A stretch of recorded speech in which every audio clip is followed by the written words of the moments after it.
15 বিঘা জমিনে শুধু শসা আছে লাগানো, দেখতে পাচ্ছ এসব জমিতে শসা লাগানো আছে। দেখো জমিতে এখন ধান লাগাচ্ছে, দেখতে পাচ্ছ ওখানে সবাই ধান লাগাচ্ছে। এটা হচ্ছে শসার এই যে গাছ, দেখতে পাচ্ছ জমিতে জল দিচ্ছে, দেখতে পাচ্ছ এই যে দেখো জল দিচ্ছে। কি সুন্দর মনোরম দৃশ্য, এর চেয়ে বড় শান্তি জায়গার কোনো কিছু নাই। এই যে গ্রাম প্রকৃতির পরিবেশটাই হচ্ছে সাধারণ। নমস্কার বন্ধুগণ, আজকে আবার আমরা চলে এসেছি গমের জমির পরিদর্শন করতে। এই যে আজকে জল দেওয়া চলছে, গমে মেশিন চলছে গমের জমিনে জল দেওয়ার জন্য। আর এই যে দুটা বন্ধু চলে আসছে, ও একটা পিছনে আছে রহস্যময় চেহারা। দেখো এখন মেশিন চলছে, এখান থেকে জল যাচ্ছে, সব জমিতে দেওয়া যাচ্ছে জল। এখনো আমরা তিনজনই আছে সাথে, কিন্তু একটা বন্ধু যে ছিল যে মেথরাপুরওয়ালা বন্ধুটা, সেটা বন্ধু কিন্তু আগেই চলে গেছে। এখন সাথে আছে ওই যে একটা বন্ধু রিলস বানাচ্ছে, ডাব্লিউবিতে চাকরি করে ঠিক, কিন্তু রিলসের বেলা খুব ভক্ত। আমার বন্ধু বুদ্ধদেব সাহা কিছু বলতে চাইছে, বলুন। আজকে আমরা আবার চলে এসেছি গম ক্ষেত দিয়ে, আবার যাচ্ছি আমাদের মাঠ। এর আগের দিন তো সন্ধ্যা হয়ে গেছিলো, তো শসা খেতে পারেনি, আজকে যাচ্ছি। মনু বলেছে যে কি ওর জমিনে শসা আছে, তো আজকে আমরা বেরিয়ে পড়েছি। আজকে একজন নতুন আমার বন্ধু এই যে পুলক, ওকে নিয়ে আমরা আজকে যাচ্ছি শসা খেতে। ওই যে শসা ক্ষেতটা যেটা ছিল, যে শসা জমিটা সেটা যে বলেছিল যে আমার বন্ধু এই যে মেথরাপুর থেকে যেটা জমিনওয়ালা এসেছিল জমি করতে, শসা করতে, তার ওখানে এই যে আমাদের সবুজ সবুজ দৃশ্য, কাহালার দৃশ্য দেখুন, সবুজ সবুজ দৃশ্য। একবার হলেও আসুন কাহালাতে। কাহালা এমন একটা জায়গা যে সব কিছু আছে কাহালাতে, ঘোরার মতো জায়গা, সব কিছু এখানে কাহালাতে সব কিছু হয়, A to Z, বড় বড় মেলা, সব কিছু পুজো। এই যে রতনদ্বীপ পুজো, কালী পুজো হচ্ছে আমাদের স্কুলে। তো আসুন আপনারা কাহালা ঘুরে যান, খুব সুন্দর, খুব সুন্দর একটা জায়গা আছে। আর এই যে আমাদের গ্রামের ছেলে, যাকে আমরা ইংরেজ বলেছিনি, আজকে চলে এসছে গমে জল দিয়ে। দেখি কি সুন্দর মনোরম দৃশ্য, এর চেয়ে বড় শান্তি জায়গার কোনো কিছু নাই। এই যে গ্রাম প্রকৃতির পরিবেশটাই হচ্ছে সাধারণ। দেখো জমিতে এখন ধান লাগাচ্ছে, দেখতে পাচ্ছ ওখানে সবাই ধান লাগাচ্ছে। এটা জমিনে পুরো লাগিয়ে দিয়েছে, ওখানে লাগাচ্ছে এখন জমিতে ধান। আর ওদিকে দেখো সবাই এখন নিজের নিজের কাজে কৃষি সব ব্যস্ত আছে। এই যে ধানের পুল উঠানো হচ্ছে, এখান থেকে পুল উঠিয়ে নিয়ে যে এই যে সামনে জমিনে ওই যে ওখানে মাতাজিরা যে ধান যে লাগাচ্ছে, সেখানে ধান লাগানো হবে। এই যে চললাম আমরা ধানের জমিনের আল দিয়ে এই পাতলার দেখে রাস্তা আছে, তার মাঝখান দিয়ে যাচ্ছি। বাই চান্স যদি যদি একদিক থেকে যদি এদিক হয়ে যায়, আমরা পড়ে যেতে পারি। এই যে দেখে নাও মাতাজিগুলো ধান লাগাচ্ছে। এখানে এই যে আমার বন্ধু বুদ্ধদেব সাহা পোজ দিতে চাইছে শাহরুখ খানের মতন। বন্ধু এদিকে একটা জমিনে থেকে আরেক জমিতে যাচ্ছে জল, দেখতে পাচ্ছ মেশিন ওখানে চলছে। ওই যে ওদিকে আর ওই যে ছেলেটাকে একটু দেখতে পাওয়া যাচ্ছে, সেই ছেলেটারই হচ্ছে জমি, তারই জমিতে জল দেওয়া হচ্ছে। ছেলেটা জল দিচ্ছে, আমাদেরই ভাই আছে। এদিকে দেখো পুলক জমিতে জল দিচ্ছে, দেখতে পাচ্ছ এই যে দেখো জল দিচ্ছে। পুলক কি করছিস?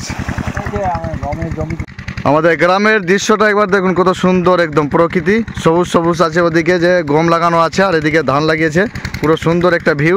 আমরা এখন চলে এসেছি, দেখো আমার বন্ধু অনুপ ফার্স্ট চলে এসেছিল, ওর জমিটা আছে দেখাশোনা করার জন্য, আমাকে ফোন করেছিল আমাদেরকে। এই চলে এসেছি অনুপের কাছে। অনুপ আর কত দূর যেতে হবে? 40 মিটার যেতে হবে। এই যে দেখতে পাচ্ছ আমাদের কাহালার পিআইচি, এই পিআইচির পাশে এর আগের দিনও এসেছিলাম, সন্ধ্যা হয়ে গেছিলো, চলে এসেছি, কাছিয়ে গেছি। এই যে কি বলছে শসা খেতে, শসার জমিতে আমরা চলে এসেছি, প্রায় কাছিয়ে গেছি। অনুপ জমিতে মহিষ চলে এসছে বলে আমার বন্ধু দৌড়ে যাচ্ছে যে মহিষটাকে তাড়াবে, কিন্তু তার জমি নেই, মহিষ চড়ছে। অনুপ তাড়াতাড়ি যা, তাড়াতাড়ি অনুপ। দেখো ফ্রেন্ড, এই যে দেখো খেসারির গাছ, আর খেসারিতে ফুল দিয়ে দিয়েছে, দেখো কত সুন্দর লাগছে। খেসারি গাছ সব ফুল দিয়ে দিয়েছে, তো খুব সুন্দর। আমরা এখন চলে এসেছি অনেক দূর, আর খেসারির খেতে সব ঘাস কাটছে। আমার বন্ধু সবার উপরে রাখছে যে ঘাস কাটবে না, ঘাস কাটতে কাটতে সব খেসারি কেটে দিয়েছে অনেকটা, তাই জন্য আমার বন্ধু অনুপ রাখছে সবার উপরে। আমরা এসেছি শসা খেতে, দেখতে পাচ্ছ পিআইচি থেকে কত দূরে আছে। এই যে আমার বন্ধু অনুপ যে বলেছিল যে মেথরাপুর থেকে যেটা দাদা যে শসা করতে এসে, ওই যে দাদা ভাই ওটা, এই যে আমার বন্ধুরা বলছে মেথরাপুর না, আমরা মথুরাপুর বলতে খাসতে গেছিলাম, কিন্তু মেথরাপুর শসা জমিতে এসেছি ঠিক, কিন্তু বলছে শসা ফলে গেছে, আর এখন ছোট ছোট গাছ আছে। দেখালো যে আমার বন্ধু বুদ্ধদেব লাগিয়ে ছোট ছোট গাছ হয়েছে, আর আমার বন্ধু বলেছে শসা হয়ে গেছে, শসা ফলে গেছে। এত বড় ধোকা দিল, বলার কথা না। আর দাদা আর মথুরাপুরের দাদা ভাইটা বললো যে কি 2 মাস পরে শসা হবে। আপনার কিছু বলার জন্য অনুরোধ করা হচ্ছে যে শসা জমিতে এসে কি হচ্ছে? শসা জমিতে আসলাম, আমার বন্ধু অনুপ মণ্ডল ও আমাকে প্রলোভন দিয়ে ও নিজের জমিতে নিয়ে এসছে যে না শশা খাওয়া হবে বলে। আর এখন এসে যা দেখতে পাচ্ছি যে শশা লাগিয়েছে, তিনি বলছেন যে এখনো 1-1.5 মাস দেরি। তো আমি অনুপ মণ্ডলকে সন্ধ্যার দিকে একটু কিছু বলবো, ওটা সামনে না বলাটাই ঠিক হবে আমার, ঠিক আছে? তারপরে আমার বন্ধু অনুপকে এখন জরিমানা লাগবে, এখন 500 টাকার মতো জরিমানা লাগাবো, কেন যে আমরা এসছি অনেক দূর থেকে, আর এখন লাস্টের দিকে চলে এসছি একদম নদীর কাছে, আর এখনো অবধি শশা পাচ্ছি না, শুধু ছোট ছোট গাছ আছে শশার, কিন্তু শশা আর পাচ্ছি না, আর বলছে 1.5 মাস দেরি। এই যে নতুন শশার গাছ দেখে দেখে, আর আমার বন্ধু বলছে যে কি শশা ফলে গেছে। এই যে আমার বন্ধু ওই দিকের তৃতীয়টা।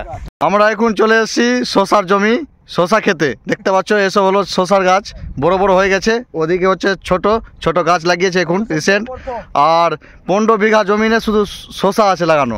দেখতে পাচ্ছ এসব জমিতে শশা লাগানো আছে। আমরা প্রায় চলে এসেছি নদীর কাছে, এই যে দেখতে পাচ্ছ নদীর কাছে চলে এসেছি আমরা অনেক দূর থেকে। এই যে দেখতে পাচ্ছ আমরা 3 বন্ধু, এই যে ওখানে সবাই ছবি টবি তুলছে। এখানকার দৃশ্য, এখানকার ভিউ একদম অসাধারণ ভিউ, খুব সুন্দর একটা জায়গা দেখতে পাচ্ছ। আর এখানে যেটা আছে, এখানে থাকছে ওরা যারা শশা লাগিয়েছে, মথুরাপুর থেকে এসছে, ওরা এখানে থাকছে প্রায় বলছে 1 মাস হয়ে গেছে থাকা।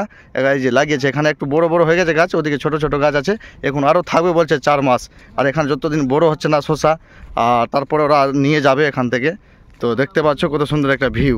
আমরা দেখাবো যে আমাদের নদীর কাছে চলে এসেছি প্রায় এখন পুরো গাছ সবটা দেখলাম, যে এখন একটাও গাছে শশা নাই, ছোট ছোট শশা থাকবে ওটাও নাই। দেখতে পাচ্ছ এটা হচ্ছে শশার এই যে গাছ, দেখতে পাচ্ছ কত সুন্দর গাছ লাগানো আছে, দেখতে পুরো জমিনে শশা লাগানো আছে। এখান থেকে বলছে 15 বিঘা, বাপরে কত সুন্দর একটা জায়গা শশা লাগানো আছে আমাদের কাহালা।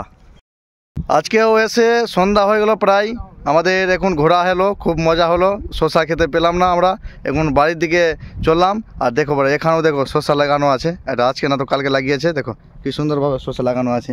মাটি দেখো চাপিয়েছে, পুরো গর্ত করে আছে এদিকে, এখানে জল দিবে না কি দিবে আমি জানি না।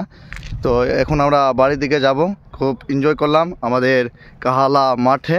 দেখতে পাচ্ছ এসব হলো পুরো জমিনে শশা লাগানো, একদম খুব সুন্দর একটা জায়গা, আপনারাও আসতে পারেন আমাদের কাহালা। তো এখন আমরা বাড়ির দিকে চললাম, দেখা হচ্ছে নেক্সট ভিডিওতে, টাটা। দেখতে পাচ্ছ এটা কাহালা সুন্দর একদম একটা জায়গা, সবাই চললাম এখন বাড়ি লাগাবার জন্য। দেখো এখানে গর্ত করে করে গেছে, দেখো পুরো জমিনে এখন গর্ত করে আছে। ওদিকে তো প্রথমে ফার্স্ট লাগিয়েছিল দেখিয়েছিলাম, তারপরে এটা আজকালের মধ্যে লাগিয়েছে, আর এটা রিসেন্ট লাগাবে। দেখো গর্ত করে চলে গেছে, লাগাতে পারে আজকালকের মধ্যে। দেখো পুরো জায়গায় গর্ত করে আছে শশা লাগাবে বলে। দেখতে পাচ্ছ কি সুন্দর একটা দৃশ্য আমাদের কাহালা, প্রকৃতি খুব সুন্দর একটা জায়গা আমাদের কাহালা। দেখো আমাদের এটা হলো পিআইসি, দেখো সন্ধ্যার সময় লাইট জ্বলছে, খুব সুন্দর একটা এটা।